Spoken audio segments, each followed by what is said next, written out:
Good morning, good day, and good evening. I'm, as always, your host, Brody Robertson, and I'm here to say, I don't give a shit about football.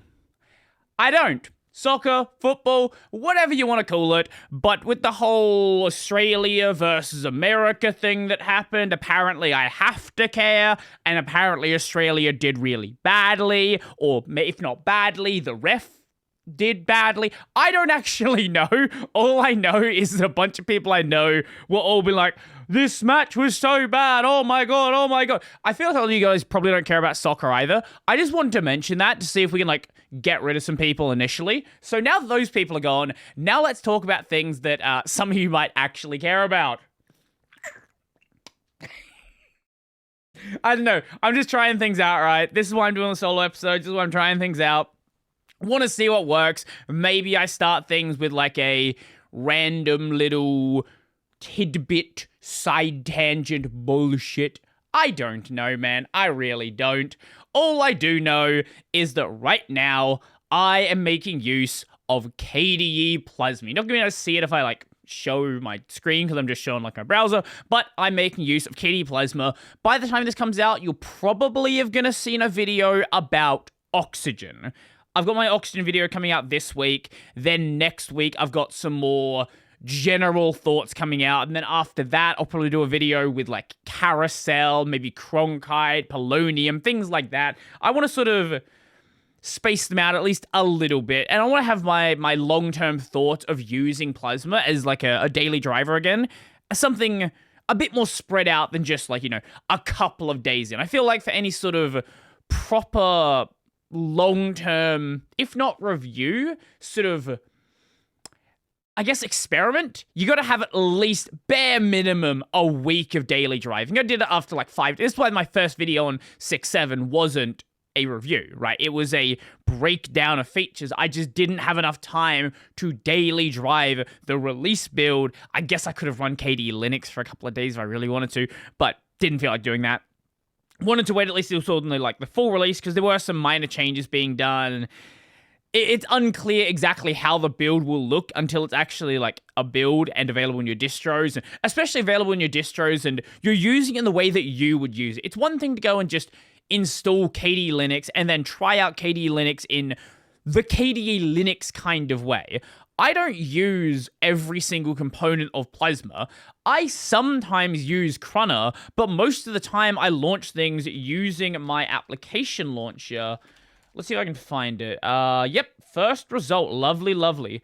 I use my application launcher, which is Toffee, which is basically that's the more Rothy kind of version of it. I use it in a D menu formatted way, and I use that as my launcher. That's my go-to thing. I don't necessarily do everything with Crunner, and there's various other components I have on my main system that they are my system components. They are things that I like to work with. Most I can live without them.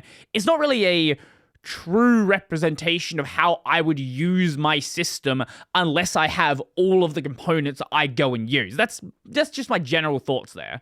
But I do think with a theme at the very least, you can give your thoughts on those a little bit sooner. So that video should be out, but I talked about Oxygen many times. If you look up Oxygen, KDE Oxygen, I'm basically the only person you're going to see in the search results because I'm apparently the only one that actually cares about KDE Oxygen. Maybe you'll see a Reddit thread, maybe you'll see a link to the podcast somewhere, but for the most part, it is my coverage of it, and then somewhere in there you'll see the blog post made by Philip Feeler. Maybe you'll see a post by Nuno Pinheiro, but I like Oxygen, right? Before I initially used it, I was kinda, how do I say it? I liked the thought of it as this concept. I wasn't necessarily fully sold on actually using it. I was like, this looks cool, this looks neat.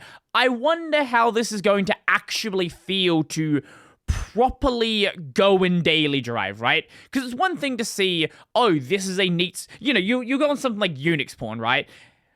I'm gonna find something. You go on this subreddit, and all you'll see are these beautiful customizations. Wow, it looks so neat. Look at this random. This is just a picture of a window. It's not even it Okay, sure. Let me find a better example. Here we go. Here's one that looks like Windows XP, right? And you can look at that and be like, oh yeah, that's a cool curated screenshot.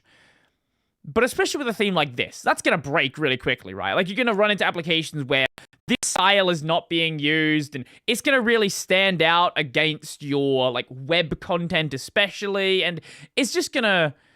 It's really hard to really know how you're going to vibe with it until you've really actually sat with it and tried it on your own system, tried it with your applications, tried it not just with things that it's intended to be used for. So obviously it's going to work mostly fine with your core KDE components, but what happens if I run a GTK3 application? Right now there is not a GTK3 theme, but KDE is going to tint the application in a way that it looks fine, and obviously the icon theme will get applied to them as well, and honestly, I'm kind of okay using a GTK3 file manager, even though it's not as good as, like, Dolphin would be, right? Dolphin is obviously being themed with Oxygen, but I can still work with it. Why I don't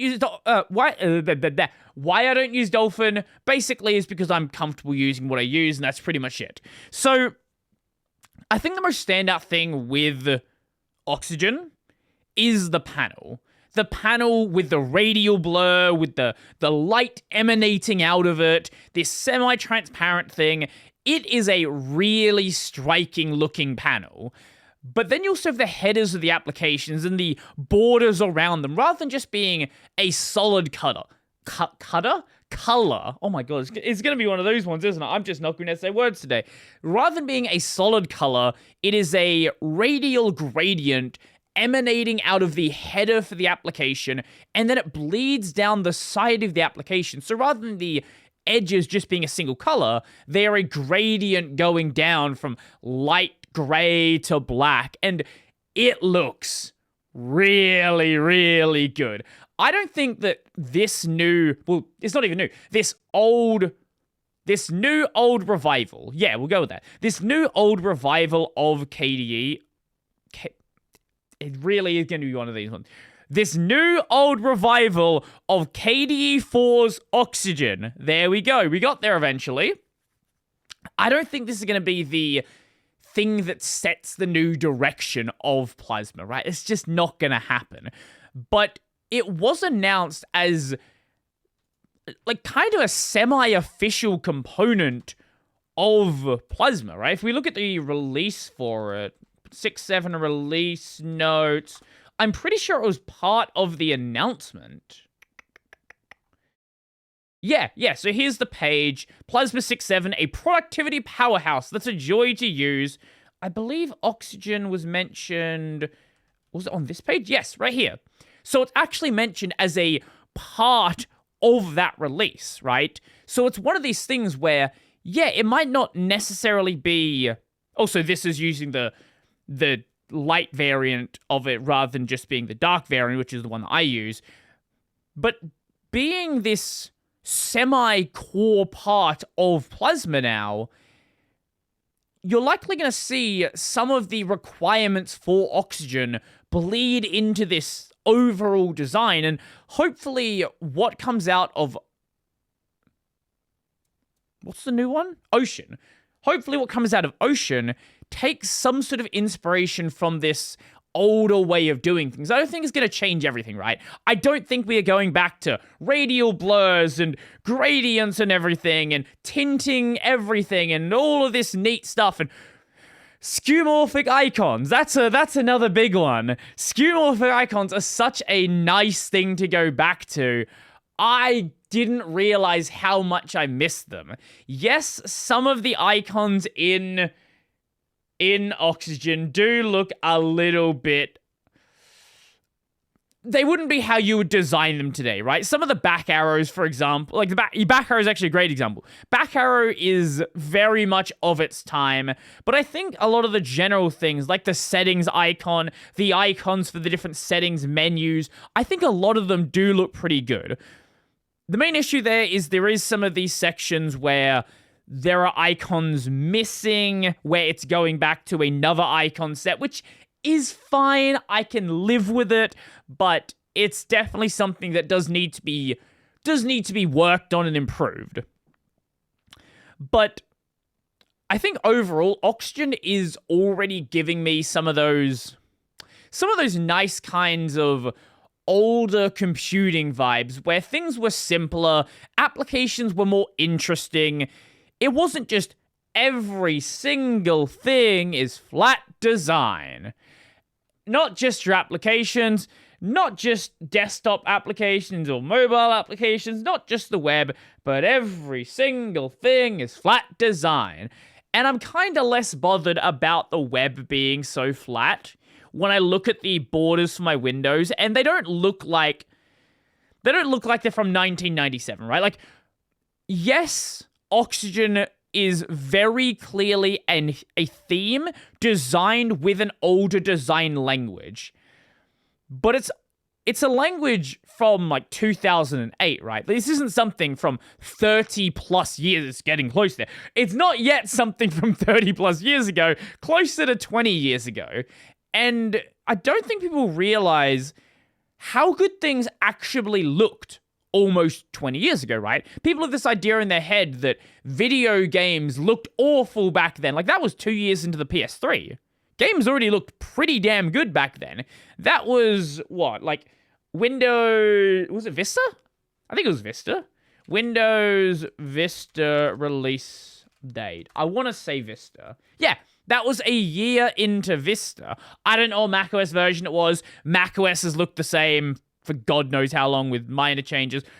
Let me guess. Is it like you know what? I'm not even gonna try because I don't know early macOS version. Leopard. Yep, let's go with that one. macOS Leopard. That's probably a version. That's way newer. Nope, that is way newer than I thought it was. Okay. Oh wait, no, it's not. That's 2009. I was close. What was the version before that? What was 2008? Predecessor. Where the fuck is predecessor? Oh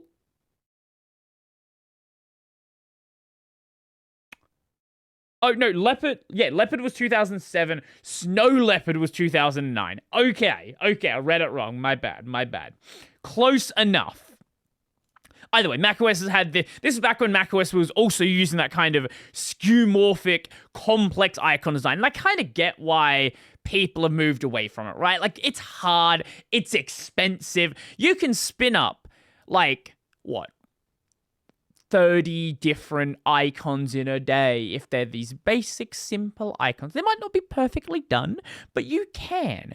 Then you have these complex skeuomorphic icons, these realistic-looking icons, and holy shit, you're going to be spending some time on those. Yeah, maybe you're going to get used to them, and you're going to get better at dealing with them, and all this stuff, but they're going to take a bit of time to deal with. It's not something you can just immediately pump out. So I get why it's happened. But it is such a nice and pleasant change. And I don't know. Maybe something's going to come along that really annoys me with Plasma. There is one minor thing. I want to be able to swap the monitor I'm focused on and move my cursor over to that monitor. So there's a keybind for swapping the focus monitor, right? And there is a keybind for moving the cursor to the focus window. And this combination will do like exactly what I want. But there's no thing to do them both at once. And there is a way to run those shortcuts from the command line, but running the jump to the focus window from the command line doesn't seem to work in a multi-window setup. So, yeah, it's a little bit of a problem. I haven't found a workaround yet. There might be some sort of workaround. I know the easiest, stupidest, hackiest workaround I can do is use YDO run the shortcut to jump to the window, or run the command line to jump to the window, and then emulate running the shortcut to go to run command line to jump to the monitor, and then run the shortcut to jump to the center of the window or the center of the screen. This would work. It's a stupid hack, and I don't want to have to do it, but it would theoretically probably work. I think. Probably. But it could introduce some like weird key timing stuff where if you ran it and then you pressed another key too quickly, it probably could break something. Yeah. Maybe it's not a perfect solution. I'd like a way to just be able to easily do it with like QD bus or with like KDO tool or something else like that, but KDO tool, it's not going to happen. They've explicitly stated it won't happen with that. But QD bus to run the shortcut from the command line, it should work. It, like, by all accounts, should be working. It's just a bug and has not been fixed. And I don't know how long it's been a bug for. Probably a while, because I don't think many people are running QD bus directly. There's probably not a long list of people that are doing that. So there's probably a long list of undiscovered problems. Either way, though, I think you should give Oxygen a shot. If you don't vibe with it, right, like, it's just like 3 packages. You've got Oxygen, which is the theme, Oxygen icons, and Oxygen cursors. I don't use the cursors. I am not a fan of the cursors. There are a couple of variations of the cursors. Let's see, I should have them here. Cursor. No, it's pointers. Right, sorry, my bad. You have Oxygen Black, which I think looks horrendous. Like, sure, I guess you want to use it, like, fine. This is a dark cursor without a proper outline on a dark theme. I don't think it works. There is a reason why every sensible cursor which has a black core has a either white or colored outline. You need a full outline, not just not like an outline just at the tip. You need a full outline. There's Oxygen Blue, which is the same but blue, Oxygen White, Oxygen Yellow, and Oxygen Zion. The Zion version is basically, think of it like Proto Breeze. It uses that same black core, white solid outline, but it uses the icon, the cursor design of Oxygen. I think if I was going to run any of them, I probably would run the Zion version. But again, as I said before, I am very much a default cursor enjoyer. I run the default free desktop cursors on every single environment. I don't even use Breeze, just default free desktop cursors. And the reason for that is there are some applications which are really weird about changing cursors, because the cursors, it's this weird fucking mess on Linux. Cursors are rendered by the application. So if all of the toolkits don't align, or if you have a weird custom toolkit that for whatever reason is not loading things, or just decides it doesn't want to load things, you can go from having the Breeze cursor to suddenly seeing the default cursor, or the Oxygen cursor to seeing the default cursor. And frankly, I don't want that. My cursor, I just want to be consistent. I'll deal with anything else, right? I don't care that it's not a great cursor. I don't care that it's a basic cursor. I really don't care. I know there are way better cursors out there. I would much rather it always just works and I don't have to think about it. Most of the time. I luckily haven't had any applications try to load like a weird custom alternative cursor. So yeah. One thing I also like about Oxygen is it actually has a window glow for the highlighted window, for like the active window. This is not something that Breeze does out of the box. I think it indicates the focused window with like maybe like a changing of the header bar, something like that. I love having some sort of colored outline around my applications. It's not a solid outline because everything in Oxygen is either a blur or some sort of radial or a gradient. So by default, it's like this blue and bluer gradient. I changed it to red because I want it to match my accent color. That's one of the nice things about Plasma, actually. I don't think people talk about this that often. When you have a theme installed, you can customize the theme within the constraints of the theme. So you can modify the color set you're using. You can modify some things about your application style. You can modify... What are some of the other things you can modify? Foam. You can modify the plasma... No, plasma style you usually can't modify. Application style is like the way the buttons look. You can... Sometimes... Okay, can't modify the icons. Can you modify cursors? No. So you can do window decorations... application style, and colors. Maybe some themes you can do extra things. I'm not sure about that, but at least with Oxygen, that's what you can do. So I don't run Oxygen exactly the way it is out of the box. I slightly modify some colors. I don't want it to be tinted by my accent color. I do like the dark gray kind of vibe. I don't really like how much it darkens inactive window headers, so I've modified that as well. I don't like how much it darkens like disabled windows. So if you have like pop up over a window and it's like a modal pop up, that's a disabled window. So I modify some of those little things as well. It's mostly default Oxygen, but just a couple of little tweaks that like make it a little bit nicer for me. And overall, I'm liking Oxygen. I think it's a good theme, and there's areas where it's missing, like there's things like the tiling editor, which it works. It technically does work, but there are very clearly aspects which are missing. Like the header bar is just a solid black. It's not implementing the panel style that the Oxygen panel looks like. So there's little things like that which need to be worked on. But overall, I think it's in a good enough state where it made sense to ship it. It's just a matter of what happens now. Where does things go from now? Is it going to stick around long term? Is this going to be like a couple of releases? I know both Philip and Nuno are very interested in supporting this, so I hope it has some sort of long-term developer ecosystem around it. I'm also curious to see how far they take it, because there is technically a GTK3 Oxygen theme. I don't know if they're going to try to revive that. I don't know if they're going to try to make like a GTK4 version. You could start expanding the icon sets. So you're not just having the KDE icons. Then you start making like a Firefox icon and a Brave icon and Alacrity and Chromium and Discord. And this very quickly becomes a situation where you have infinite icons to make, and you're now not designing a theme. You were designing an icon set. What is the most comprehensive Linux icon set? I know the name, I'm just blanking on it. Papyrus. Yes, that's the one. Papyrus theme. This is one of those ones where it's like, yes, this is super cool, and yes, I do love it, but at the same time, also they have variants of it as well, which makes it even worse.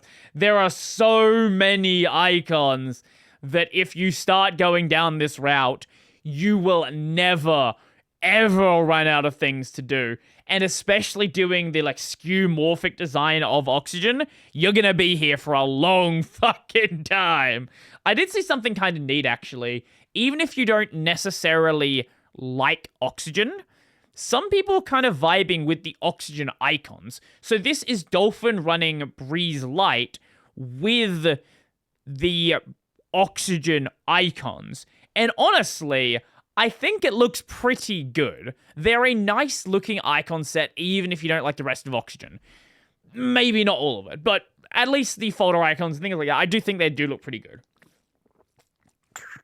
So this is one of the things which I think Elementary OS, yes, exactly. The Game Maker folder appearing twice, throwing me off more than the actual theme combo. Yeah, that's what happens when people decide to make games. They start making up backups and stuff, because what is Git? I don't know. I think you just try it out. If you're not trying out 6.7 either, try it out. Give it a shot. See how you like it. And yeah. It's packaged most places. Don't try to run it on Mint. I think Mint still running 527? They probably still are. Maybe just go and use anything that sensibly packages it. Anything like an Arch or a Fedora, that should have it. Who the fuck knows what Ubuntu's doing? Debian Sid might have it. I'm not sure about that one, but yeah. Anyway, I talked about the Steam controller last week, and I kind of want to talk a little bit about it again. I know, semi-repeat of an old topic, but this is something new. So, I don't know if you guys have tried to order a Steam controller. Yeah. Yeah, this is a problem. Some Steam controller orders might not arrive until 2027. By some, mine won't arrive till 2027. I ordered it like the day after I had things come up. I forgot about it, and yeah, now we're waiting till 2027. When? I don't know. Could it be January? Could it be fucking December 2027? Who the fuck knows? Now, the reason why I wanted to bring this up, not only are people still scalping it, and they probably are not going to get the controllers until 2027, so get fucked, scalpers, and eBay should delist you and ban you from the site because you are scalping. But, like the price I mentioned with the Steam Deck last week, I do think this has some implications for the Steam machine. Valve is obviously doing a lot of heavy marketing around the Steam machine and the Steam controller and the Steam frame and all of this stuff together. And both the frame and the machine have not yet been released. I don't know if maybe they're going to do a thing where if you buy a machine, you get the ability to go and order a Steam controller. You buy a frame, you can buy a Steam controller, because they might, best case scenario I see here, maybe they are holding back stock so that people that buy the machine and buy the frame initially are also able to buy a controller. That is the theory I'm going to go with until I am proven otherwise. That is the theory I'm going with. That seems like a good, sensible thing to do, because you got this whole like, oh wow, it's got the built-in dongle. But if no one can buy a fucking controller, then it doesn't matter if you got this built-in dongle that can just like connect to a controller, because you don't have a fucking controller.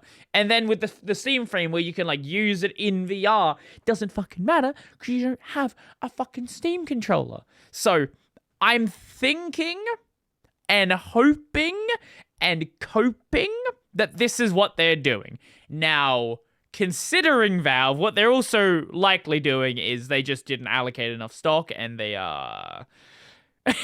It's just a fucking nightmare. There's no grand master plan here. They've just decided, fuck it. You can wait until 2027. Good fucking luck.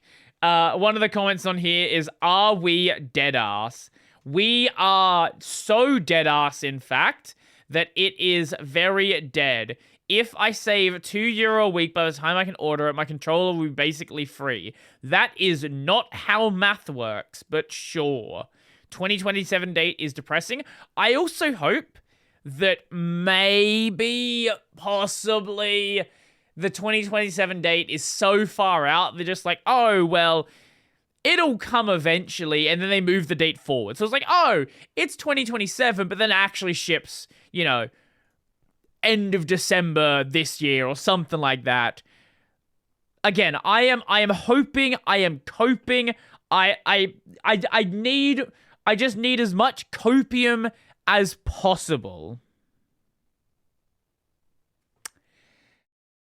It's not going to happen though. We're going to be cooked. Now, the question is, what does this mean for the machine and the frame? What exactly does this mean for the machine and the frame? Is this just an allocation problem for the controller? Or is this a sign of things to come? Are we going to be seeing the exact same thing with the machine? Now, considering a lot of people are saying DOA if it's over $1,000, we'll see. So maybe they just won't allocate that much stock. I don't know what Valve's plan is with the Steam machine, right? Obviously, they've said they don't want to sell at console prices, but I don't know if this is basically another expensive tech demo of, hey guys, you can actually game on Linux. Or if they are legitimately trying to sell a lot of units. Because if this has a 2027 fucking wait time on it as well, I don't think a lot of people are going to wait till 2027 on the Steam machine. The controller, I think they will, just because it is a very unique controller. The only other controller exactly like it, or mostly like it, is the Steam Deck controller. If you want that specific layout, double top sticks and touchpads. There's not really anything else. Maybe there's something else on the market there's touchpads. I don't know of any. A lot of the other features you can get on other controllers like the 8-bit Do controller and various other things like that. But if you specifically want the touchpads, I'm not aware of anything that exists outside of possibly maybe some accessibility related controller. I would not be surprised if there is some accessibility gaming peripheral where it's like, oh, you control your double cursor with your thumbs, right? Like that seems like something which, if is not under patent, somebody out there would go and make at some point. But I'm getting more and more worried about the release of the Steam frame and the Steam machine every single day. I hope my worries are entirely unfounded and it comes out and things are good and no worries and everything's great.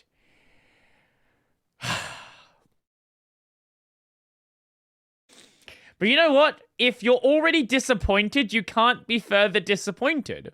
That's the logic we're going with. If you start with no expectations, things can only go up. Not even no expectations. If you start with bad expectations, if it's bad, hey, you expect it to be bad. If it's okay, wow, that's a big upgrade. If it's good, oh my god, this is the greatest thing that's ever happened. Since we're already talking about the Steam machine and Steam frame, I do want to talk a little bit about the SteamOS 3.8 update. A lot of this stuff, I don't care. No one cares about it, right? But there is a couple little things I do want to mention. Firstly, when they updated to 6.4.3, they started using Wayland by default, which is very cool.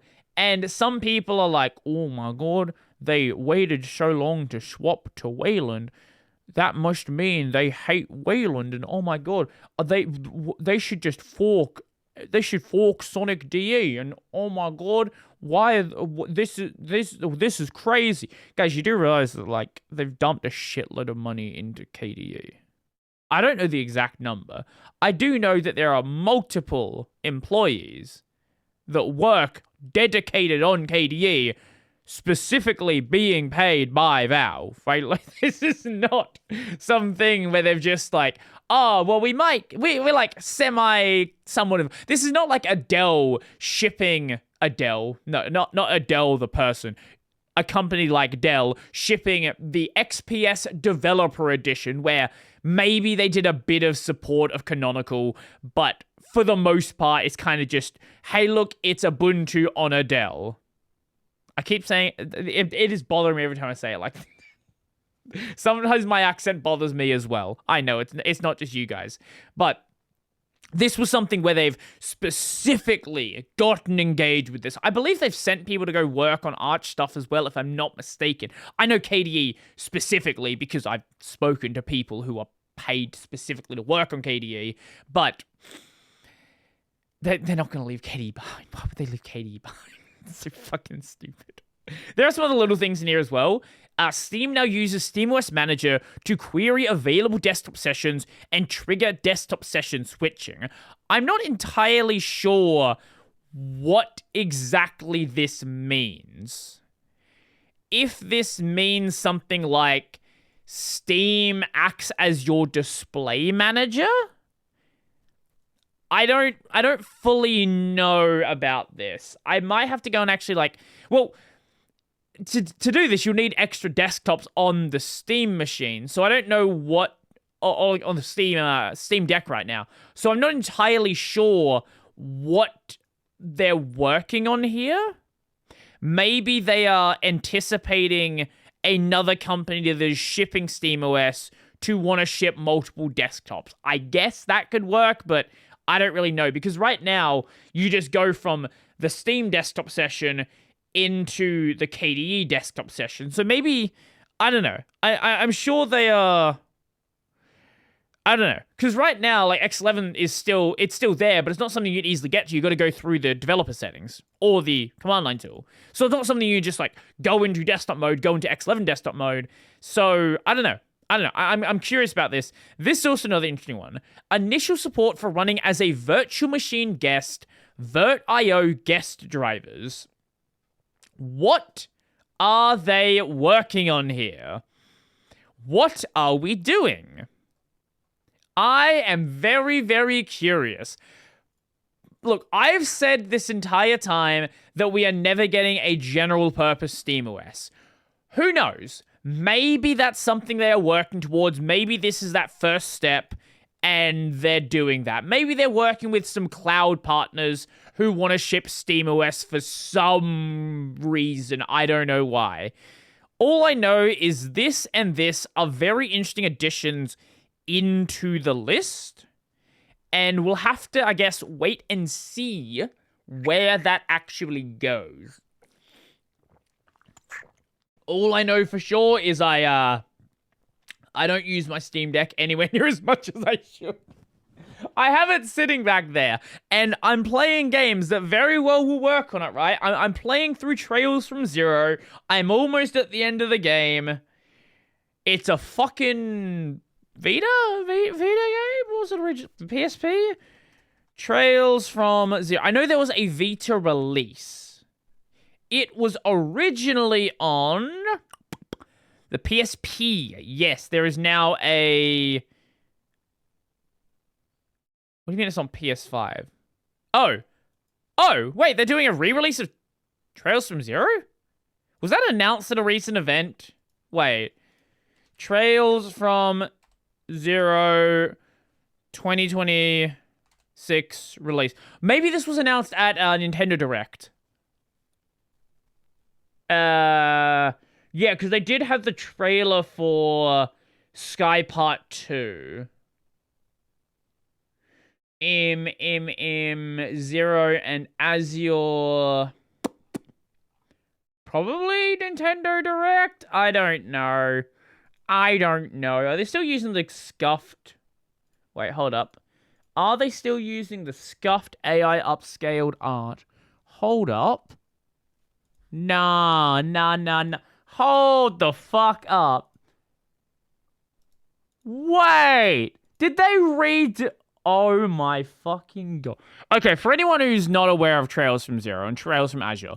So, the PC release, for some ungodly fucking reason, I don't know why, they decided to apply this god-awful AI upscaling filter to every single texture. Note, they actually fixed it. Oh my fucking god. So yeah, god-awful AI upscaling texture, AI filter to every single texture. It looks so rough. I don't know what they were doing, because this was like early AI upscaling as well. And the best way to fix it is you take the PS Vita release, you unzip it, because you can just do that with 7-zip, and then you take all of the textures from the PS Vita version and you dump them into the Steam version, because they're the same files in the same format and you can just put them there. But it seems like here, they've actually fixed all of the textures. I don't think even the player models are upscaled. Or the player art is upscaled. Wait, have they... This is cleaner art for the player portraits as well. Can we get this release on PC, please? I haven't played Azure yet. I've not done Azure yet, so I don't know. Like, we're not going to get it on PC. It's not going to happen. But I think this actually might just be the better version to play the game now. This is yeah. I'm looking at one of the signs, which is I think no, 100%, they've fixed it. Yeah. So all of the signs, I think they've redone the sign. I think they've actually redone them by hand, because the signs used to not even be remotely readable. Oh my god. Okay, well, I'm not going to restart the game because I'm almost done with 0 on PC. Wait, hold up. Hold up. Am I stupid? No, they're saying this is a PC screenshot. This is not a PC screenshot. It does not look like that on PC. I can 100% be sure that's not how it looks on PC. Is this... Are they updating the PC version? Or are this is just a stupid article? Hold on, let me just PC. Yeah, I don't know why it's saying those are 100% not the PC screenshot. I'm playing the PC version. It does not look like that. Anyway, sorry, I got sidetracked by trails. I wasn't planning to talk about RPG stuff at this point in the episode, but I guess since we're here anyway, we might as well talk about it a little bit. So, very strange response to this game. The Adventures of Elliot. I guess technically not an RPG, it's more of like a Zelda-like kind of game. This is a HD 2D game from everyone's very inconsistent company known as the Square of the Enix. I guess technically by Team Asano, which is part of Square Enix. Either way, it's Square Enix. I'm hearing a lot of very good things about it, but if you go to the Steam page for it, Adventures of Elliot. I want to say it's now, is it still mixed? Yes, it is still mixed. I think it's been going down. Maybe it went up a little bit. I don't know why it's mixed. I'm actually not entirely sure. I always like going to the negative reviews of a game to see why people don't like it. Not even a terrible game, although not that great, but not a big... a big complaint is the price tag. If it was $30, I would choose to leave no review, but charging AAA price for this is criminal. So this is 90 Australian dollars. I want to say that's probably... I think that ends up being like $50 US. I'm pretty sure that'd be like $50 US game. Isn't even worth the price at a 20% discount. Gameplay is fine. I purchased because I was interested in the fact that it was a Zelda-type game of some sort and not turn-based. Mechanics are okay. Bosses are fun. None of that is okay. Biggest negatives, your companions won't shut up to the point that you enter a puzzle room, they're already trying to solve it for you before you even have time to think about it. Your first companion is ridiculous. I have a feeling that most of these complaints are going to be the companion's voice is annoying. It starts with a great game with decent storytelling, then they start using the map 3 times with bosses, and it feels very lazy and indie. Definitely not worth the price. I recommend waiting for a huge sale. Game optimization issues. Okay, yeah, game optimization issues, I think, yeah, valid, sure. I want to love it. Yet, even pushing the bitter taste of disappointment aside, price, performance. I think a lot of it seems to be price and performance. Game is great until you get the companion, and then FPS drops, so performance. I don't even... How does a game that looks like this have performance problems? Like... I don't even know how you manage that. That's actually impressive. Especially when you have, like, a history of making... You know, you're not, like, a new studio, right? It's not some, like, indie studio who's never done anything. I don't know. I've also seen people saying, like, the combat seems simplistic, and that makes sense because it's a 2D Zelda-like game. They've not exactly been known for the most complex combat. It would be nice if it had, you know, combat akin to something like an Ys game. You know, Ys is great. 2D Ys is great. 3D Ys is great. Ys is just great all around. Not every game is Ys, though, even though it probably should be. If you not play the Ys series, go do so. If you want a game to start on... most of them are a pretty good starting point. I started with Lacrimosa of Dana, that is Ys 8. Technically, the games are connected, and there's like, you should play them from the first one, but they're all mostly self-contained stories, and you get around it. You can't do that with the Trail series, though. You can do it. Some people start on Cold Steel if they want to. I wouldn't recommend it. Go start with the first one and then play, forward from there. And your life will be better because you've played both East and you've played Trails, and they're both a great series. And, yeah. I don't know. I'll probably check this game out. Square Enix is a weird company right now, right? They've got a lot of these smaller scale titles, which are... people really like, right? Like, a lot of people really fucking love Octopath Traveler. I have not played it yet. I need to do that. It has been on my list for a very, very, very long time. Why I have not played it, I honestly could not fucking tell you. It seems like Square Enix is really leaning into this style right now as a way to...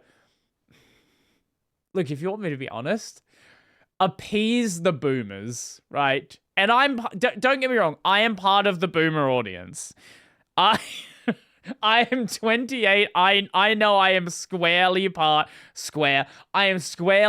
of the Square boomer audience. I've played a number of Final Fantasy games after 10. I don't really care for them that much. 14 I enjoyed up until Endwalker, and then Endwalker, the Endwalker ending is a little bit rough, and I've not played Dawn Trail yet, and maybe at some point. 13 is... it's a video game. 12 is fucking horrendous. I know people... There are these 12 enjoyers out there, but I don't know why they exist. 15... well, 15, man. 15 is certainly it is a video game. We never got Versus 13, but 15 certainly does exist, and Prompto is certainly a character, and 16 is a great fantasy Devil May Cry game. It's not a fucking Final Fantasy, though. That's what I'll say. So I understand I am part of the boomer audience. I didn't actually realize I owned Octopath Traveler. I should go and actually just play it then. But, they've got the Final Fantasy Resonance? Resonance. Yes, Resonance. Wait. Resonance is cheaper than The Adventures of Elliot. What? Why? What?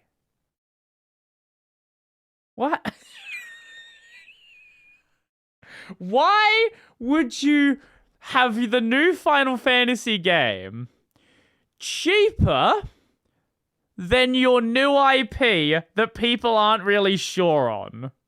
What is going through the minds of the Square Enix marketing team? Because I don't fucking know. If they set it at 75 Australian dollars, which would be 40-ish, I think 40-ish American dollars, I think people would be less bothered by Adventures of Elliot.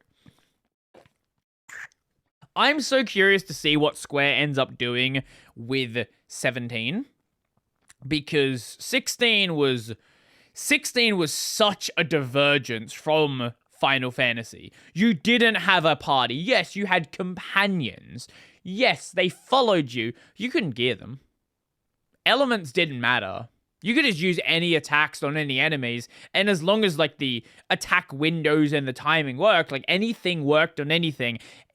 All of the Final Fantasy RPG stuff had been deleted from 16, so I have a feeling that Resonance is it's a appease the boomers. It's sort of like this, let's test the waters, right? Because I think when they finish FF7, the latest game is it this year's coming out? When is it coming out? FF7 Part 3 is... when is the... do we know the release date? Revelation's the new one? Yes, Revelation's the new one. Q1 and Q2 2027.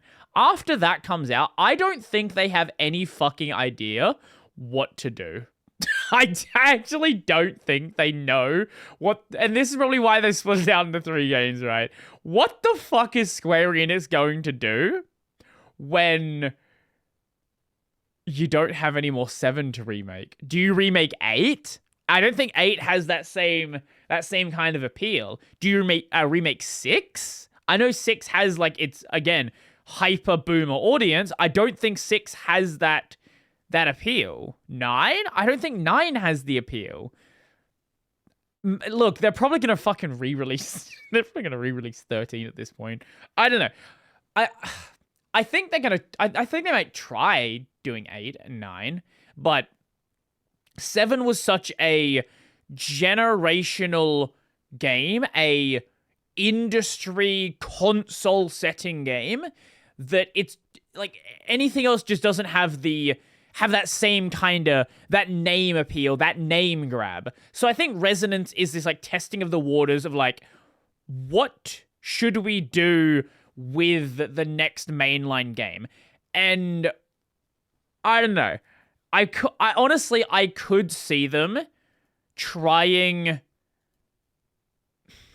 I could see them going all in and just making a game where it's like, this is turn-based, this is party-based, and then there's going to be some fucking problem with it, the writing, probably. And people are going to be like, they're going to hate it. Like, see, guys? See, we were right with it. This is the way to go. But, like, I think Square's got such, like, a identity crisis right now because most of the audience for Square Enix games are above the age of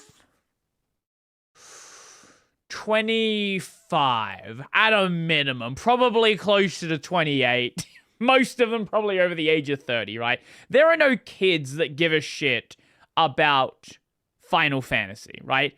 When did 16 come out? FF16 release date. Wasn't like 2022 or something? 23. I was close. So that came out 3 years ago now. Then when did 15 come out? 15 was 2016. And then 14 was an MMO, which they deleted and then they remade. And then 13 was... FF13 is 2009.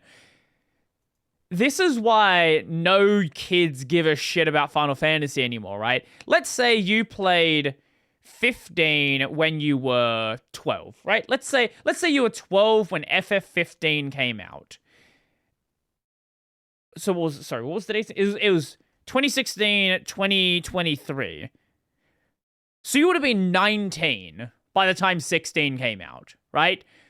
You don't build an attachment to a series like that. And yeah, you can go back and play old games. And I think more people should go back and play old games. I've been doing that. That's why I'm playing through the Trails series. It's really fucking good. I don't care that the first Trails game was Trails Sky Part 1. What year was it? It was, no, not the remake, the original one.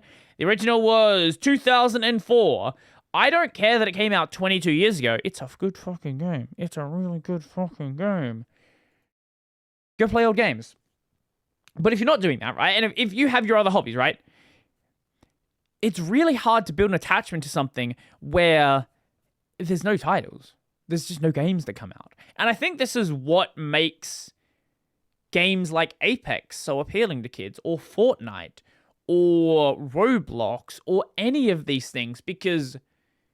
even Minecraft kind of struggles with it with their content cycle, but you get new content every 3, 6, 4 months, whatever the content cycle for the specific game is. So you're always in that sort of like roll into the next release. Like, oh my god, there's season 1 and season 2 and season 12 and 13 and 27, and you can like keep being on that treadmill, right? And you never really lose an attachment. You're playing a game like Roblox, and there's always these like new games being added into Roblox. And yes, Minecraft has that to an extent. Even if you're not talking about the main content, there's always servers and mods and all this stuff. There's the ecosystem around it where even if the developers aren't making stuff, you're at least still within that content, right? But there's no new Final Fantasy content. There's... you know, like, how does a kid get attached to it? And, like, Kingdom Hearts has the same problem as well. what was the before 3 came out? Kingdom Hearts series Wikipedia. What was the prior like proper release before 3? It would have been 2.8. Yeah. But 2.8 wasn't really a new game. Like Kingdom Hearts has had this problem for a long time where following the PS2 into the PS3, you basically had to just keep reminding people that Kingdom Hearts existed. So there was not new games being made, but there's always been new content, like new releases of content, right? So this is how they've kept people sort of kind of on the treadmill. But even then, shit stopped in 2020, right? So we had Kingdom Hearts, then Chain of Memories, then 2, then a remake of Chain of Memories. Then you had then you like the coded games. Coded games? What is this? Kingdom Hearts Mobile. Oh right, this is the other Kingdom Hearts mobile game. Sorry, my bad. Coded was also a video game that existed. This was on the Java phone or something stupid. It never came out in the West though. This was certainly a video game that does exist. Then you had the DS game, and then the PSP game, and a remake of the mobile game on the DS. Then the 3DS game. Then it's like, oh, well, no new games anymore. And it's like, oh, here we go. Here's the remake. And then a mobile game. A fucking gacha mobile. Is it a gacha game? I don't fucking know. Is it? I don't fucking care if it's a gacha game. It's a mobile game. No one gives a shit. But it's the other problem with the Kingdom Hearts is that Cross is so important to the fucking story. But there's all right, that was the original version of Cross, and they made Union Cross. Right. I forgot there was 2 versions of that game. Right, of course. Yeah, that makes sense. Then you had another re-release of, I think this was a re-release of, yeah, this was DDD and BBS, and then the cutscenes from Cross, the original Cross, I believe. And then there was like another release in there somewhere. Kingdom Hearts, the story so far release date. When did that come out? So story so far was 2018. So they did this re-release here of BBS, DDD, and the mobile cutscenes. Then they took the other remakes and then merged them into another release. And then you had that release, and that released in 2018 on the PS4, and then 2020 on the Xbox One. Then you had Kingdom Hearts 3, and then you had fucking Dark Road, and then Melody of Memories, the also semi-important rhythm game. I say semi-important because there's like one cutscene at the end of the game you need to see. Dark Road's important, though. Dark Road is setting up for Kingdom Hearts 4, but it's now been, what, 6 years, and Kingdom Hearts 4. Do we have a release date? Kingdom Hearts 4 release date 2027. Okay, we don't have a date. We have a year. Now it's been it's gonna be 7 years without anything coming out, and then it's like, well, good luck knowing what happens in this random fucking mobile game bullshit that you haven't played. There's like 8 hours of YouTube video essays you can go watch. They'll catch you up on it. I'll get around to that probably before the game comes out. Because like, oh, well, Kyrie's position is now being taken by Strelitzia. Oh, who's the fuck Strelitzia? Oh, well, you know, that's Laurium's little sister. Wait, who's Laurium? Oh, Laurium is the person, that is the human form of Marluxia. Right, Marluxia, who died in fucking Chain of Memories 20 plus years ago. Right. Oh, I guess Chain of Memories, you want to go back to 2003. Right. Okay, that makes sense. Why is Strelitzia in this game? Well, it turns out that Laurium's actually from the past. Wait, what do you mean Laurium's from the past? Well, Laurium was actually a part of the Union Cross game. Oh yeah, along with Ventus. Wait, what? Yeah, Ventus is also a time traveler. Okay. Oh yeah, you know that guy in the black cloak that like We don't know who it is. Wait, which Black Cloak? The guy who hasn't taken his hood off yet. Right, you know that one. Oh yeah, that's the Master of Masters. Who's the Master of Masters? Oh yeah, well he used to hang out with like a bunch of furries back in the same time that Ventus was around. Wait, what do you mean furries? Oh yeah, those are the what the fuck are they even called? I don't even remember. The Foretellers? Is that it? KH Foretellers. Yeah, the Foretellers.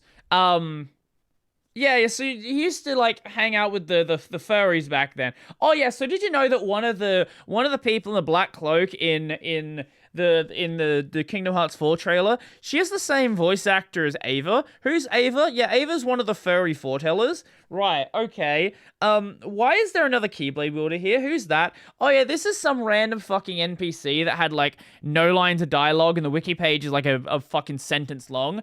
Yeah, this guy's called Vali. I guess he's gonna be important in this game. Why? Who the fuck knows? Go play the mobile game, I guess. Oh yeah, but also don't remember the mobile game. They shut down the servers, so sucks to suck, I guess. I think if you still have the game, you can still like play the game offline or something. Also, just go fucking watch the video. I say. I hope they do something with like in Kingdom Hearts 4 to explain it to people who have just never bothered with the mobile games, because otherwise it's going to be a bit of a fucking mess. They're probably going to explain a bit, but as is the Kingdom Hearts way, you're probably going to have to go and actually like properly, you know, go and actually like know the story. Yeah. Oh yeah, also Kingdom Hearts 3 had the whole black box thing. Oh yeah, the black box is also from the mobile game. Right. What's the black box? We don't fucking know. Who the fuck knows? It's not been explained yet. We'll find out in Kingdom Hearts 4, maybe. Possibly. Who the fuck knows? Who the fuck knows? Kingdom Hearts, man. Kingdom Hearts. This all tangented from kids don't give a shit about Kingdom Hearts. Well, kids don't give a shit about Final Fantasy. Yeah. Technically, like, you can enjoy the games as individual games, but the real enjoyment for Kingdom Hearts is knowing how just the bullshit links together, the time travel and the fucking... There's, like... Oh, yeah, that's the other thing with Kingdom Hearts 4. This I will probably be explained, but we also meet young Xehanort. Not to be confused with old Xehanort. So I wonder if we have I wonder if we have a chart of all the Xehanorts. All the Xehanorts. There's got to be a picture, surely. Is this even all of them? I don't even know. This is probably... I don't even know who all of these... Like, you know what? Some of these are mobile game characters that I don't know. So this is Xehanort who lost his body. You meet him in Kingdom Hearts 1. This is young Xehanort. Not to be confused with young Xehanort. So this is young Xehanort, but this is Terranort. This is Terranort. I think. Wait, is it Terranort? I don't even fucking know. Is it young Terranort? Yeah, I think that's right. I could be mistaken here. And this is scientist Terranort. Terranort is Xehanort who took over Terra's body, who also created Ansem, the Seeker of Darkness. Then you have old Xehanort. Then you have older Xehanort. Xemnas is in there. Then you have like baby Xehanort. I guess that's from the mobile game. That's not... that's Shion. I don't know why Shion's here. That's Riku. Unless... Well, actually, no. This is Riku, Ansem, Seeker of Darkness. Yeah. Because you got the Darkness Keyblade. So that's when Ansem was still with him. But yeah, young Xehanort was in the Kingdom Hearts 4 trailer, and I assume young Xehanort, who's not evil Xehanort because he's not become evil yet, because he's not Terranaut. Young Xehanort's probably going to be like our Riku role in this game, which is good because I think Kingdom Hearts 3 Riku has a fucking horrible design, so replacing him with Xehanort is probably an improvement. But what this implies for the rest of the series, also, why the fuck is Xehanort here? I guess, who knows? Who knows? Sorry, I got way too side tangented there. I apologize for anyone who doesn't give a shit about Kingdom Hearts. Yeah. As you can tell, I am a boomer who's played the Kingdom Hearts games too many times and love this series, and this series is fucking nonsense, and I hate every second of it, and I wish it would I wish it would wait 10 years doing new games, but you know, it is what it is! It is what it is. So, let's move on from that one. Let's talk a bit about video games still, but move on from that one. Did you guys hear about the company that is temporarily closing for GTA 6? So GTA 6 is coming out November 19th. That's the one. And a bunch of their employees were like, I'm taking PTO. And then they're like, we're all taking PTO. We're just not going to open today. Everyone's just chilling, and you won't be able to reach customer support or processing or anything on the day it comes out.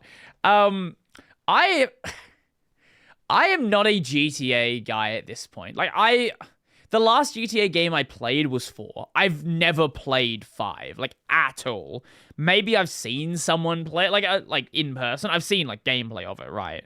But I've never actually gone and played it or seen someone play it in person. So I lost all, again, like a lot of people with Kingdom Hearts, I lost all attachment to GTA following the PS2 because I played 4 and it's like, well, there's a big gap between games, right?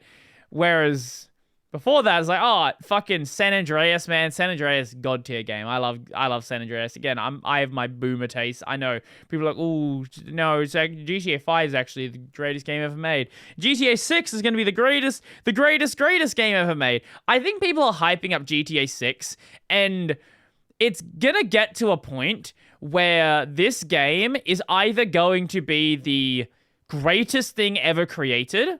This is going to live up to the hype like Elden Ring did, which I still haven't played, but I hear very good things about. I need to get around to it at some point. Or it's just going to be a solidly good game.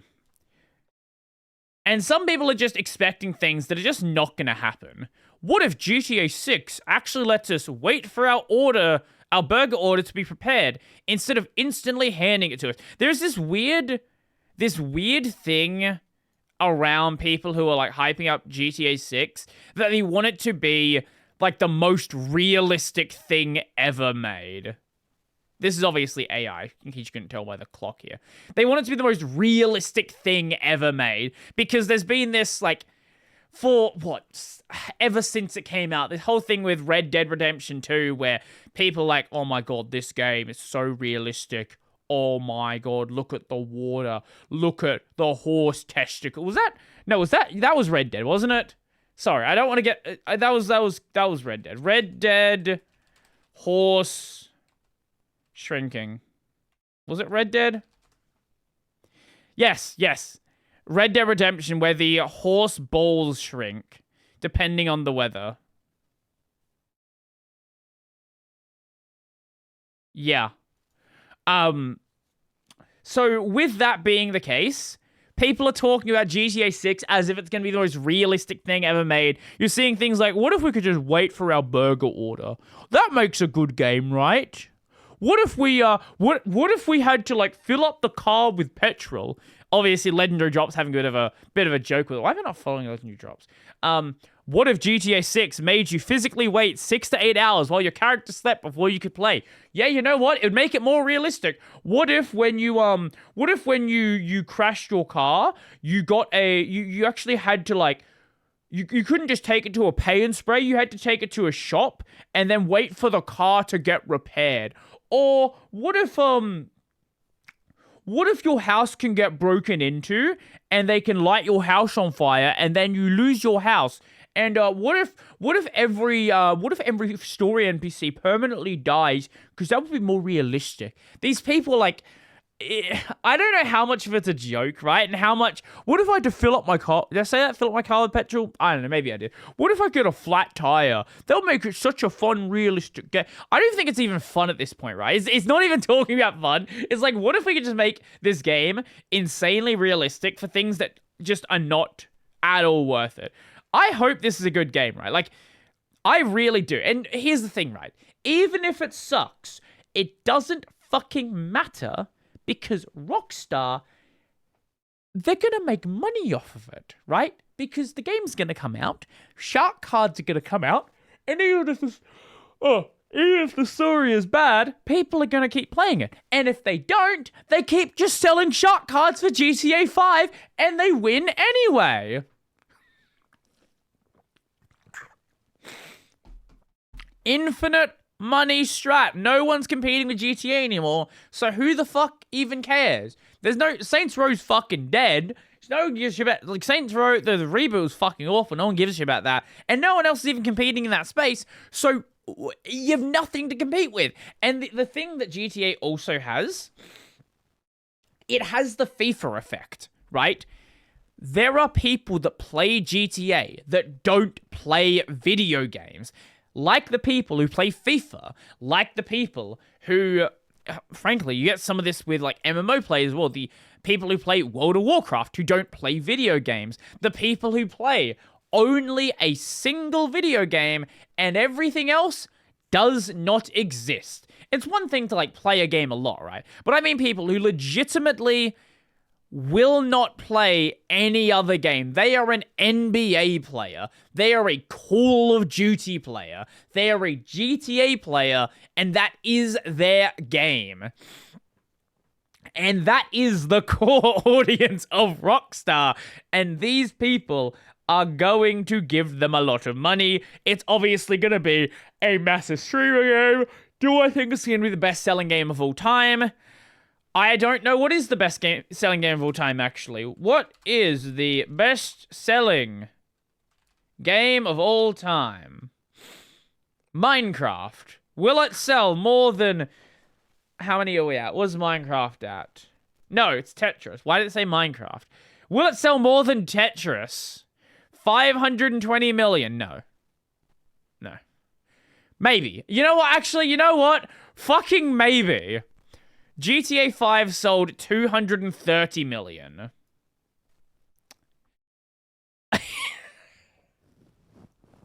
It very well could. It actually could. I'm not a GTA gamer. With how much people have been hyping this thing up to fucking hell and back, it is entirely possible. We shall see. And do you know what I'm going to be doing the day it comes out? Not playing. Because I don't give a shit. What is the actual release date? GTA 6 release date. Right, we went over this. November 19th. What will I be doing November 19th? That is a good bloody question. Probably, I don't know, probably still playing the Trails series. Maybe I'll be up to Cold Steel by then. Depends on how quickly I go through Azure. On stream, I'll probably... who the fuck knows? Maybe I'll be playing Death Stranding by then. Maybe I'll finally start actually playing Elden Ring. Maybe. Who knows? I've got a whole big list of topics here. I've touched on basically none of them. Right? We're over an hour in, and I've just been, like, focusing on, like, I think I've done, like, 4 topics at this point. This is what happens on a solo episode. Either I'm going to rattle through a bunch of things, because I don't feel like I can see a lot on most of them, or I just sit on one topic for way too fucking long, and just ramble and ramble and ramble and ramble. And this is one of those ramble episodes. So I guess if you like that, you like it. If you don't, you probably left. It shouldn't even be that tired. It's only 9 p.m. Anyway, let's tangent off of that one. So Git is for source code, and I recently saw a thing that is actually kind of cool. Now, the website does really fucking look AI generated. There's something about a website having this like gradient light blur thing that immediately makes me think it is AI generated. Lore, next generation open source version control made by Epic Games. Why would you make something like this? Well, Git is really bad for dealing with anything that is not text. You can put binaries in Git. You absolutely can. It's really not intended for it. It gets very problematic and slow very quickly. There is a thing called Git LFS, Git Large File Storage, and this will alleviate that problem. You can store anything you want in Git, and it mostly is fine. I've not heavily used it, so I can't really comment on it for like large scale projects, but I've heard general good things about Git LFS. Lore is its own separate thing though. This is not like based on Git or anything like that.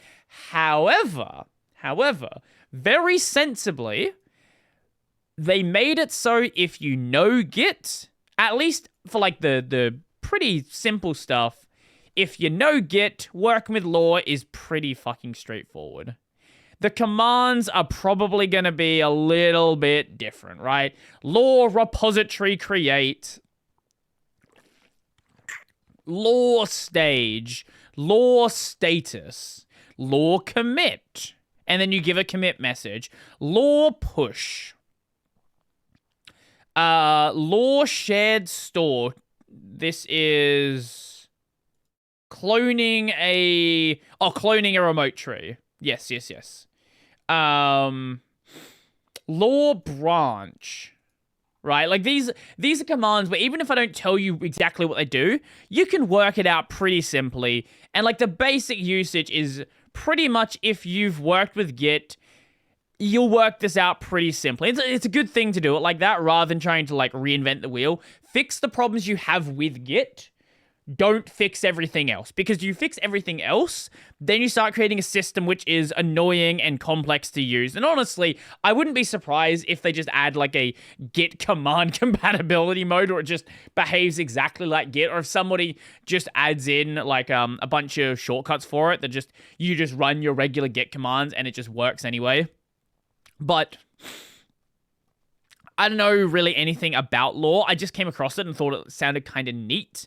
I should actually like mess around with it and just see how it goes. Because one thing that I'm really bad at, right? Well, I'm bad at many things. One thing I'm really bad at is sticking with trying something new. I am very much I will do something for like a couple of days, and if I stick with it for like a week or two, usually it becomes like a long-term thing until I break out of the habit, like going to the gym. I need to get back to the gym. I don't know where I need to do that.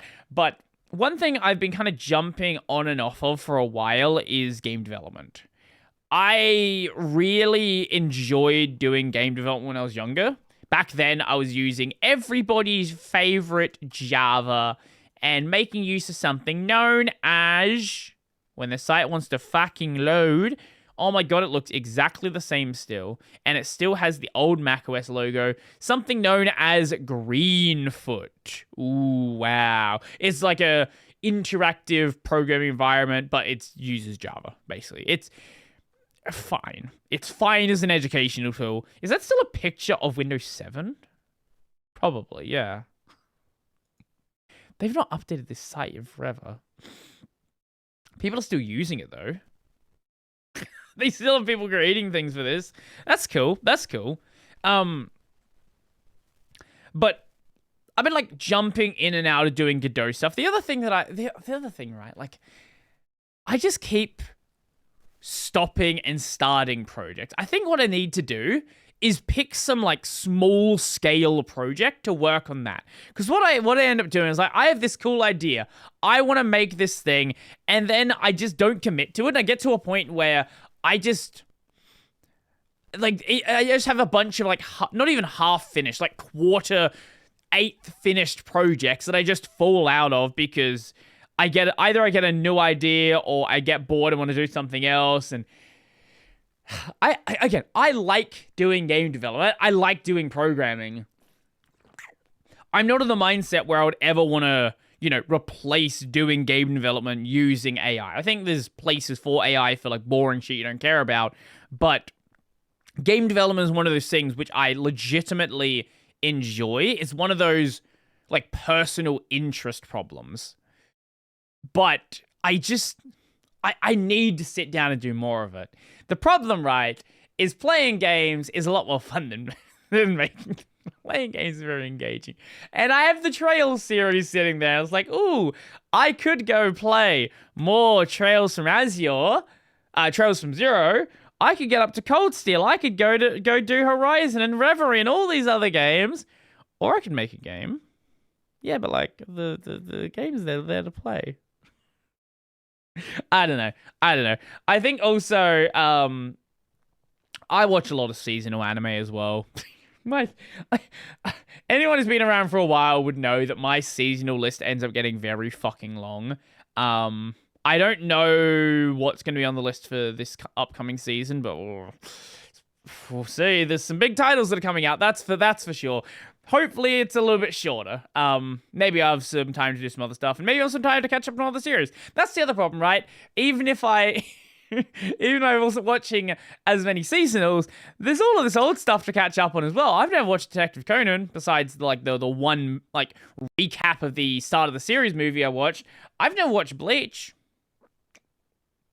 I'm only at time skip in One Piece. We can do, I've never done Fairy Tail, and that's just like the big long running stuff. Then I want to catch up on like Beastars or Dorohedoro or, there's so much good stuff out there, man. There's so much good stuff, and I don't know. It's one of those things, right? Like, for the things that I have to do, I will get them done. But anything where it's like a hobby, I'm always like, why don't I spend more time on my main hobby, right? Like, yes, I can do newer other hobbies, but my main hobby I'm comfortable with and I'm enjoying and it's here and,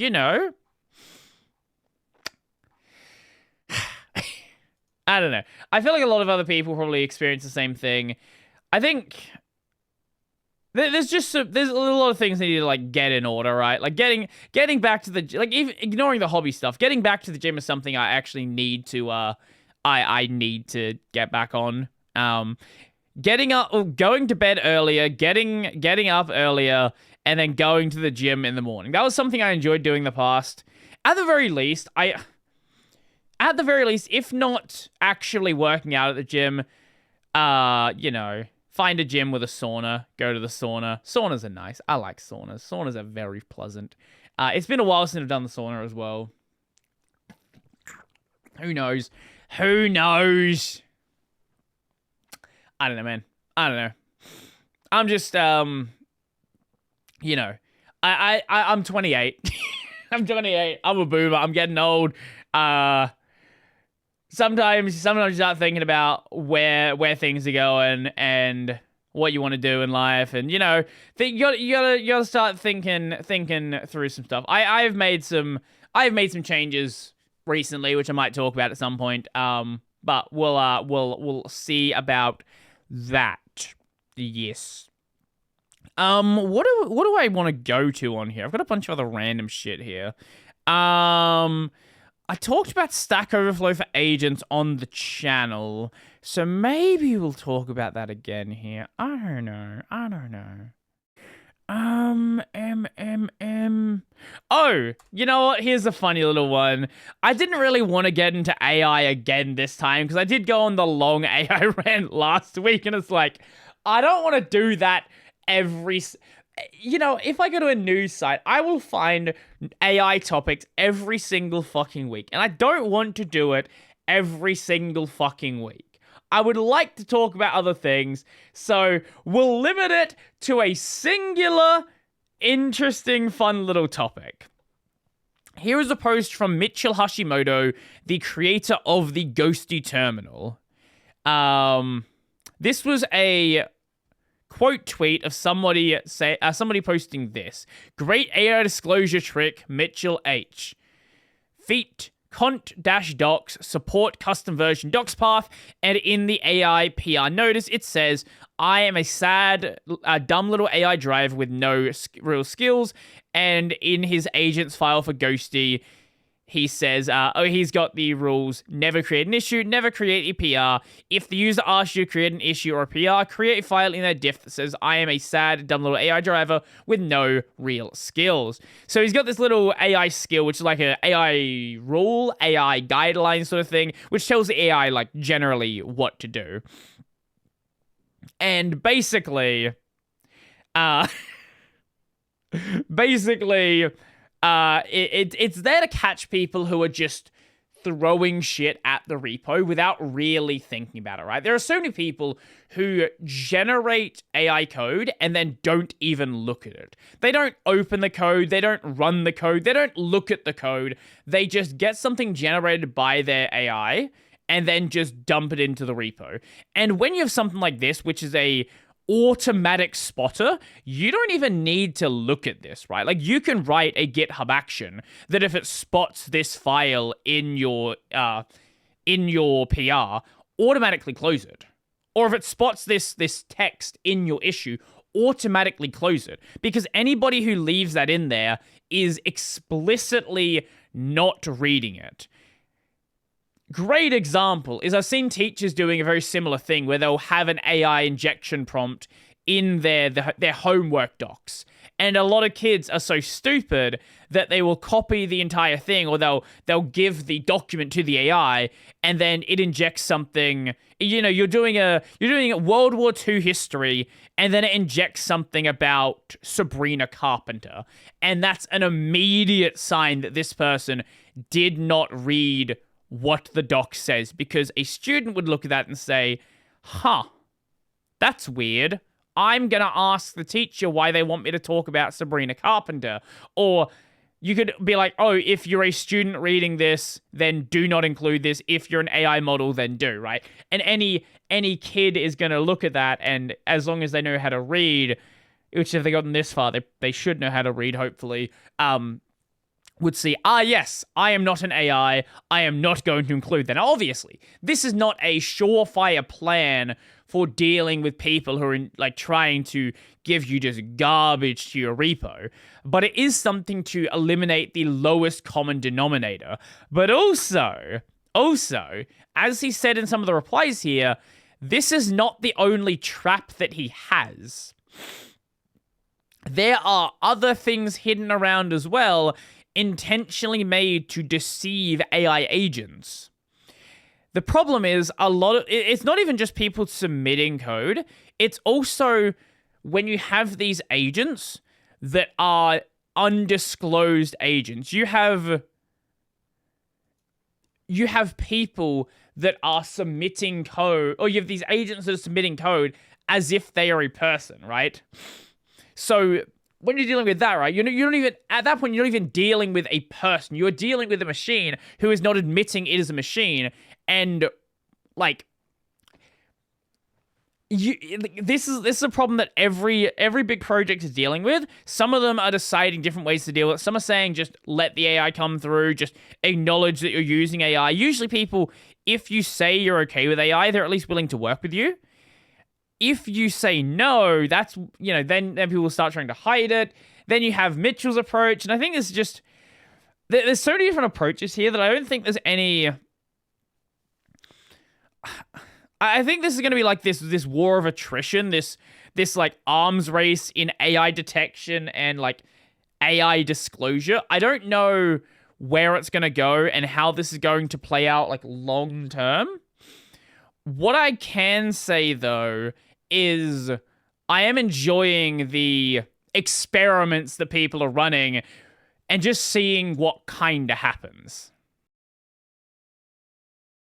Sorry I had to take a very short break there. Yeah, I guess we'll move on from that topic at this point, and I don't really think there's anything else to say on AI at this point, right?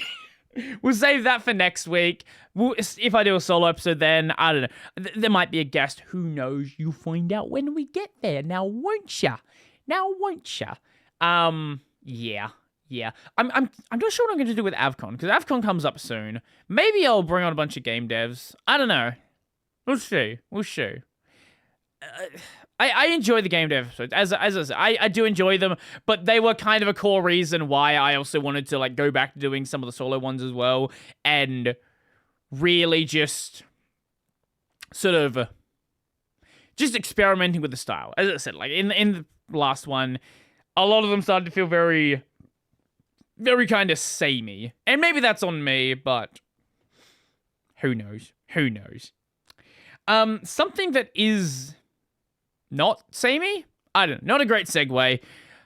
I briefly mentioned this in a video that came out this week, but there has been this sort of pseudo-revival of X11 project. At this point, Xorg is kind of being treated as this kind of dead project, right? Like, anyone who cares about Xorg probably knows that Xorg, it's really not going to go anywhere, right? The current maintainers of it, the stewards of the project, don't care about Xorg anymore. Xorg is there basically for X11, and that's pretty much it. Any major changes are just not really happening.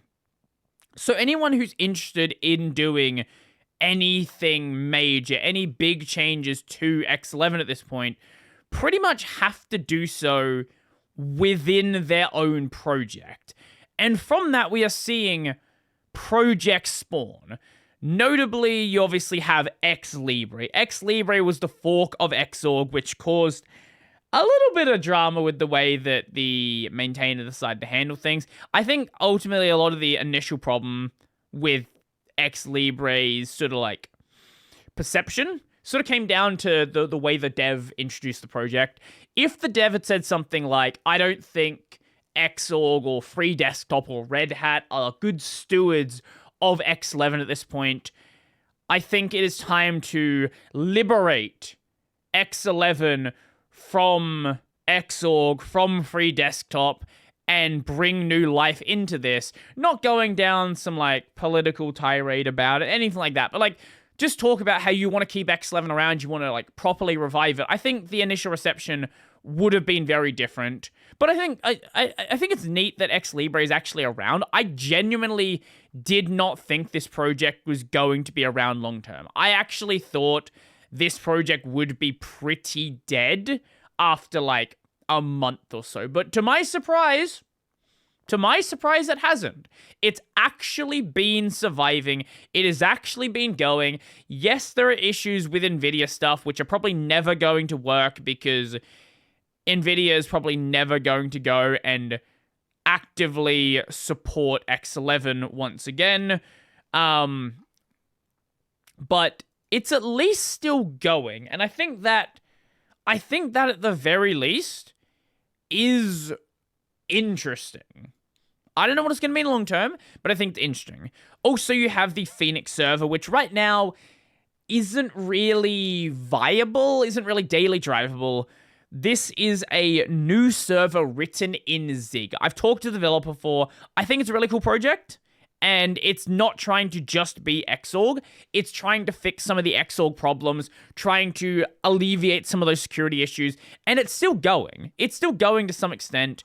It, obviously being one person working on it, isn't going to have the fastest of development, and It's also like a side thing, so like you might get one commit every 2 weeks or so. So it's going there, but it's like if you're really wanting something that works, it's not at that point. But we also have a new contender in the field as well, and that is not that one, that is Y server. Now, you probably already spotted it right there. Claude and Codex. So this developer is working with Rust. The goal here is not to be just a clone of Xorg, but it is someone working by themselves, and it is someone who is working with AI tools. Whether you're okay with that is something that is entirely up to you personally. I am happy on Wayland, right? Like, I like KDE Wayland, I like Hyperland, I like Neri, I like all of these projects, but I am at least curious to see what comes of this space. I'm curious to see if, you know, if the people that actually care about X11 want to actually do something about it. Because we're getting to a point now where all good metrics point to about 80% Wayland adoption. That's not a small, insignificant number, right? Like, this is a lot of people. On some desktops like KDE, the number's even higher at like 95%. Probably higher than that. And obviously they're dropping X11 next version, so maybe you can argue, oh, people who liked X11 are leaving for other projects. They aren't leaving for Sonic. For anyone who says Sonic, Sonic's at like 1% adoption on Arch Linux, maybe 2% adoption.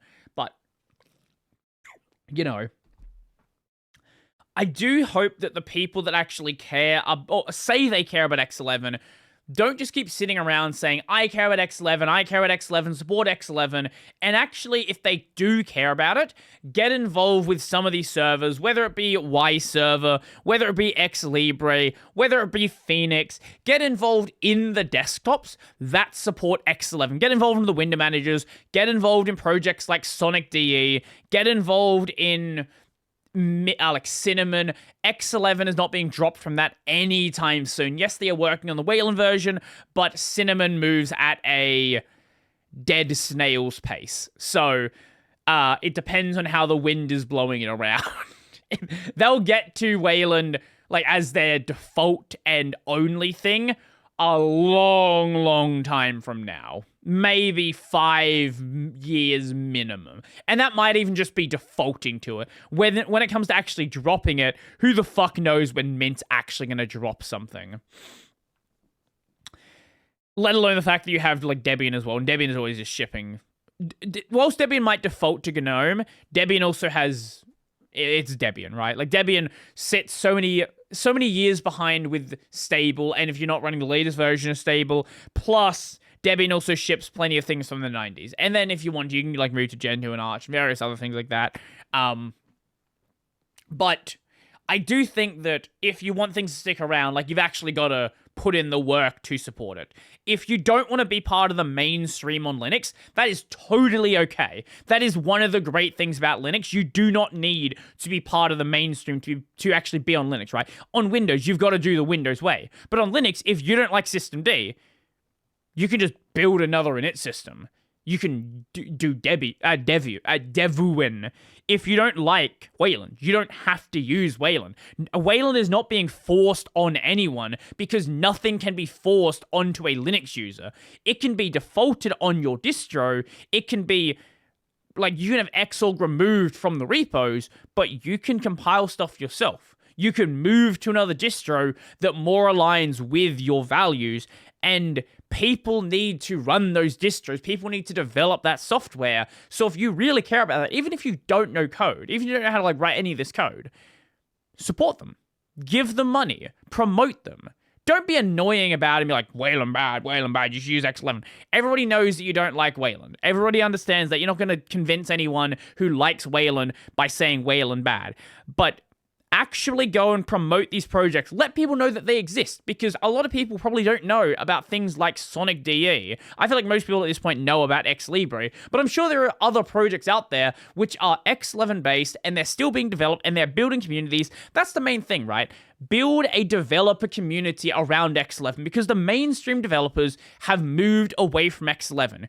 You can be that new community, but it involves actually being there and actually doing the work, donating money, donating time to work on documentation or bug triaging or any of this stuff, and actually making it so that things can actually be done here. But it's also a lot easier just to say Wayland bad and KDE bad because KDE dropping X11. GNOME bad because dropped X11. There's plenty of reasons why GNOME bad, but that's not one of the reasons. But, you know, we're not. That's another thing we're not doing today. We are not doing another 30-minute segment ranting about the GNOME Foundation, even though I could, because I've been reading through some of the other stuff that's happening. We're not doing that today. Maybe next week.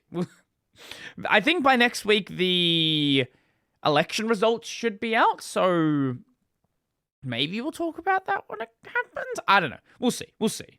Or I just ignore it and just do other things. Who knows? Who knows at this point? Yes.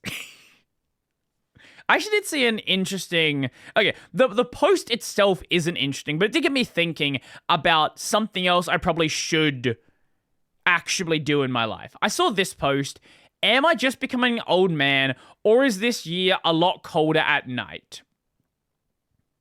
A lot of people are saying, yes, it's colder. No, it's not colder. My house is always cold. Yes to both. Cold. No, not colder.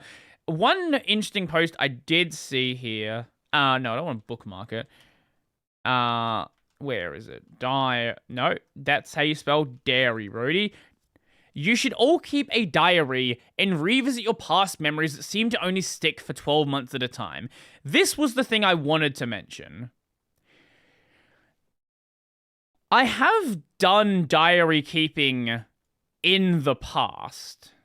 I don't now, but I don't know, maybe there's something there, especially when you're like having you're having bad days, right? It can be easy to forget bad times that you've had in the past, or good times you've had in the past, without easily having some sort of reference that you can easily go back to, right? Because we're caught up in our day-to-day lives, and we forget things that happen all the time, and all this stuff, right? It can be hard to remember the day-to-day, especially when you are very much in a kind of cycle, and you're doing the same kind of things every day. That's kind of like what my week is, right? Monday, I plan out videos. Tuesday, I record videos. Wednesday, I record videos. Thursday, I stream. Friday, I stream. And then it's the weekend. And then it's the weekend again. And then we're doing the same thing again and again and again and again and again. And then, oh, no weekend. Oh, now we're back to the same thing, right? And I enjoy what I'm doing, right? I'm not saying I don't. But when you are doing that same kind of cycle every single day, the days can start to blend into each other. And it can be easy to forget like individual little things that are happening, like nice little things that are happening, appreciating the good things that are going on. And it seems like something that's probably not a bad idea. I might actually have to start doing it. I think doing so on paper probably makes more sense than doing it on a computer, just so you can have that. There's something about writing, right? There's something about writing where it feels more connected. And I think it's because you're actually writing out the characters. There's like science behind you more easily remembering things when you write it down compared to typing it. Because typing, yes, you can see the keys on the keyboard, but ultimately you're doing the same action on every single key. If you want to write a W or a Q or an L or an N, that's the same action. It's just a different location. Whereas writing out those symbols, you need to like actually perform that different action, and something about that motion, that thing you're doing commits that to memory more easily. I'm actually feeling the same way about like dealing with recipes. I've been cooking a lot more recently. I kind of gotten interested in actually cooking. Now, I don't do anything super fancy, right? I just have variations of fried rice and variations of other things, probably involving rice and curry. That's pretty much my go-to. But I've also been like playing with the recipes and the recipe online said to do this, but what if I add use a bit of fish sauce in this and use that as a thing? What if I add, it says 2 cloves of garlic. What if I add like 3 or 4? Is that better for me? Do I like garlic? Does that fit with the flavors? No. What if I add a bit of extra to this? All this stuff, right? And the problem there is I make some of these tweaks and then I forget about the tweaks. I'm like, wait, what exactly did I do last time? So even not just like the diary stuff, I've kind of wanted to start like writing like a personal recipe book as well, just as a reminder, just as a thing I can look back on. Because, my parents, obviously, my mum had like a recipe book she got from her parents, and she had her own recipe book as well. I don't know if she still writes in it now, or just does everything on a phone, but I don't know, there's something about books, there's something about having a physical thing that you can refer to that's nice. I like the idea of, doing everything on a computer. I like the idea of ebooks as well, but there is something nice about paper that just cannot be replicated through anything else. I don't know. It's been a weird episode. This has been like a weird, rambly, somewhat in places sentimental episode. I don't know why. I really don't, man. I sometimes it do be like that. Yeah. So I don't know. Maybe I'll go grab a diary. Maybe I'll go grab a book as a recipe book and start going through that. And if I do, I'll let you guys know in a future episode how it's going. And I don't know, maybe it can become like another long-term habit I do. And just I don't know.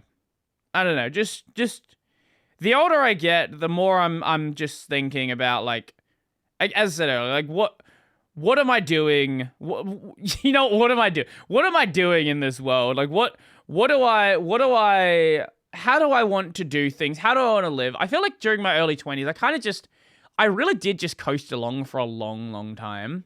Now that I'm entering I'm in my late 20s and in my 30s in a couple of years, I don't know. I've got like 2 gray hairs in my beard, My hair is not as thick. You might have noticed on videos, my hair is not as thick as it used to be. It's still all there, but my hairline also I don't think has moved back. I've always had like I think maybe a little bit. I don't know. I think it's about the same. But I do have some gray hairs in my beard, so we'll see how that goes. I'm getting old, boys. I'm gonna be around for a long fucking time. Don't you worry about that. I have no plans to go anywhere.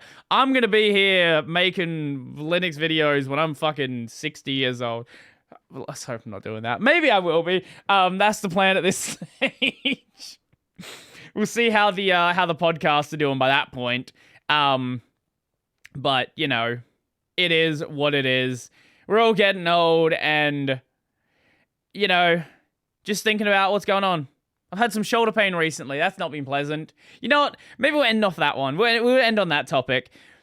I think a lot of people don't appreciate, like, how useful the internet actually is. I've talked about, like, Twitter. I don't know did I talk about this on the podcast? No, it might have been on the stream. Twitter basically deployed the Tower of Babel and all languages get translated into your language. That's like super cool. So you can have communication with people all around the world and discuss culture and media and all the stuff. They're all around the world. But it's also really nice to be able to get access to really high quality, like PT information, personal training information, like stretching advice, recovery, and all this sort of stuff. Like, Normally, like in the past, you would have had to like pay someone for, right? If you wanted to have some like physical recovery stuff, like that's not just something you could just like, you could like wing it. Maybe you could read a book, but now you can have like good video demos from people who are actually like really qualified on this. And obviously there's a lot of bullshit out there, but when you find those good sources out there, you can get access to things which otherwise just would not have been easily viable, let alone things which probably would have never been published in a book, or if they were, it would have been so long down the line that it would not have been anywhere near as relevant. Like YouTube is such an awesome resource for all the like social media problems we can talk about out there.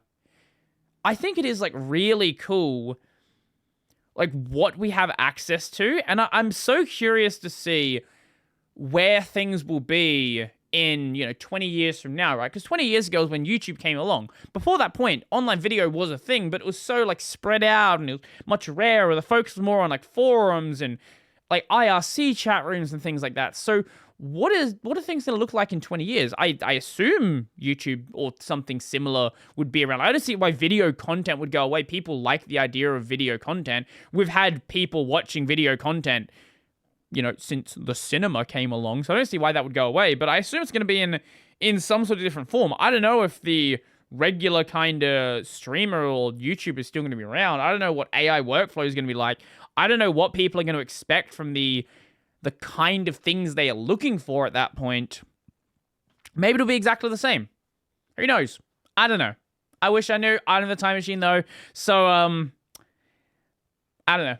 But maybe I will in 20 years. And if I do, I guess appear right there in the episode. Yeah. I guess I don't have a time machine. Anyway, I'm going to end it there. So, I'm going to end... Yeah, we'll end it there. I still got a couple of things in here I didn't touch on, but, it's not a big deal. Some of the stuff can be waited till next time. Like, I've got a thing on here about a retrospective of the LTC Linux challenge. I've got a thing about a retrospective on the AUR malware, but I think the AUR malware one we can touch on next week, as that's like another one where it's still semi-going, so we'll see. We'll see what happens. Anyway, that's gonna be it for me. So I guess enjoy your day, all that good stuff. Right now, I'll still be streaming Like a Dragon, the 7th Yakuza game with Ichiban Kasuga. I am actually really enjoying it. It's a very fun game. It's a nice reset to the Yakuza series. And we are playing Shenmue 3. It's certainly a video game. It certainly is. Anyway, main channel, Brody Robertson. I do Linux videos there 6-ish days a week. Check that out.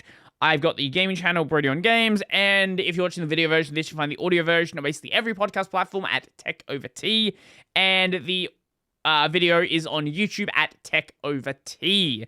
That's gonna be that's gonna be it for me. I'm gonna go. So be good, be safe, and I am